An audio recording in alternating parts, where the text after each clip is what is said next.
Nah, industri apa sih yang sebenarnya bagus gitu ya? Kalau ngomongin industri gitu ya, industri itu banyak banget sih sebenarnya sih.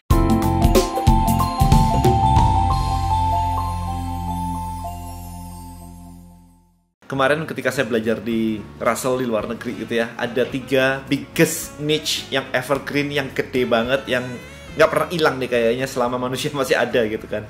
It's health, wealth, relationship. Jadi sekitar itu lah. Mau health, mau diet lah, mau penampilan, mau beauty, whatever, pokoknya health around that. Kemudian wealth itu juga pokoknya intinya nyari duit lah. Macam-macam caranya ya, by the way ya, bisa forex, bisa saham, bisa digital marketing, bisa jualan properti, bisa flipping house di OLX misalkan, macam-macam. Jadi intinya banyak banget tentang pokoknya cari duit lah. Ya orang mau cari duit lah pasti kan.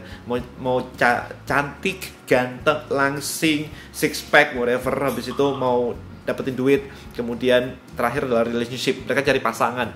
Jomblo mau cari pasangan lah. Horoskop gitu juga gede banget kayaknya gitu kan. Pokoknya intinya adalah itu gede banget. Jadi market 3 itu yang gede banget. Nah, tapi di samping itu kita perhatikan ke belakang. Jadi kemarin saya ngobrol dengan satu teman di US juga gitu. Dia mengatakan, saya sempat share kok itu di video yang sebelumnya sebenarnya sih tentang mastermind di US gitu sih. Jadi dulu banget tahun 1800 dan sebagainya begitu. Orang kaya itu yang punya tanah, landlord gitu. Jadi lahir punya tanah, lahir kaya, mati kaya. Tapi problemnya adalah yang lahir miskin, mati miskin, gak bisa kaya gitu kan. Nah, habis itu mulai zaman itu berubah ke zaman industri, di mana zaman industri itu yang bikin pabrik dan sebagainya. Bisa orang lahir nggak punya pabrik, tapi setelah umur 70-80 mereka punya pabrik. Jadi butuh waktu yang lama untuk mengumpulkan duit, untuk mengumpulkan modal sampai membangun sebuah pabrik. Jadi gede banget, tapi bisa at least, meskipun jaraknya panjang banget, itu bisa. Nah, setelah zaman itu, mulai sekitar 1940-an, 50-an maybe, itu zamannya distribusi. Jadi mulai bermunculan kayak retail-retail kayak Walmart dan sebagainya gitu. Jadi mulai banyak tempat distribusi. Karena mungkin dari barang dari pabrik, industri harus didistribusikan kan di seluruh negara kayak begitu. Jadi mereka yang membangun sistem itu mulai, itu yang kaya gitu. Tren ekonominya seperti itu. Nah, kemudian baru sekitar tahun 1970-80 itu teknologi mulai naik. Mulai ada komputer, mulai ada PC dan sebagainya. Jadi yang bikin kayak begitu itu gede banget. Microsoft lahir di tahun itu. Apple lahir di tahun itu. Jadi yang lahir di tahun itu udah crazy enough gitu kan. Memang zamannya itu seperti itu. Nggak bisa namanya, oke, saya mau teknologi di tahun 1900 awal itu. Nggak support, jadi teknologinya nggak ada, ya kan.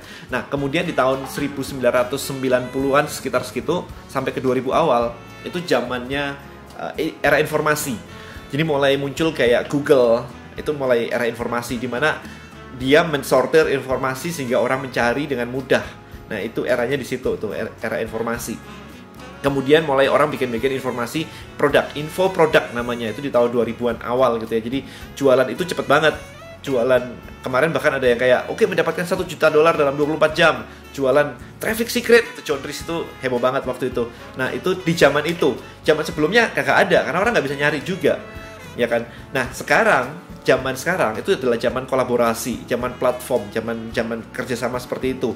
Makanya mulailah muncul kayak Airbnb, di sini ada Gojek, ada Uber, Tokopedia juga kan platform kan. Jadi dia membuat platform untuk menemukan antara si penjual dan pembeli gitu. Jadi so that's the idea. Trennya itu seperti itu. Jadi digabungkan sekarang gimana caranya menggabungkan dua hal tadi, antara health, wealth, relationship sama platform. Ini lagi zamannya ke sana, lagi bikin software dan sebagainya.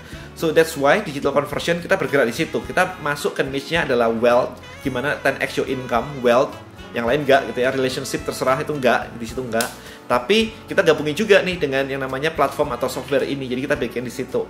So that's the idea kenapa saya bikin project ini seperti itu. Jadi bukan asal kayak saya mau cari casing handphone terus dijual, saya mau cari baju terus dijual gitu kan.